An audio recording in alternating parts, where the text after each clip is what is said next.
Newars really have a festival for everything. अझ भन्नुपर्दा कुनै काम नगरी घाम तापेर मात्र बसिराख्न पनि एउटा विशेष दिन छुट्याइएको छ। साच्चै भन्नुपर्दा माघे संक्रान्तिको बिहान नै अलग हुन्छ। नुहाउने, कौसीमा जाने अनि घाममा सुकुल ओछ्याएर मजाले पल्टिने। अनि आउँछ मेरो फेभरेट पार्ट, घाममा बसेर तेल लगाउने। अमाले कानमा, कपालमा, हात गोडामा जिउभरि तेल लगाइदिनुहुन्छ। सुख र समृद्धिको लागि टाउकोमा तेल लगाउनु पर्छ रे।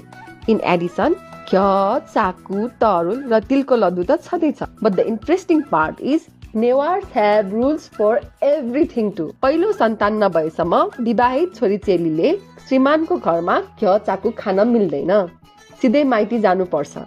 ज्वाइँसाबहरू संक्रान्तिको 4 दिन अगाडि संक्रान्तिमा र 4 दिन पछाडि ससुराली जान मिल्दैन।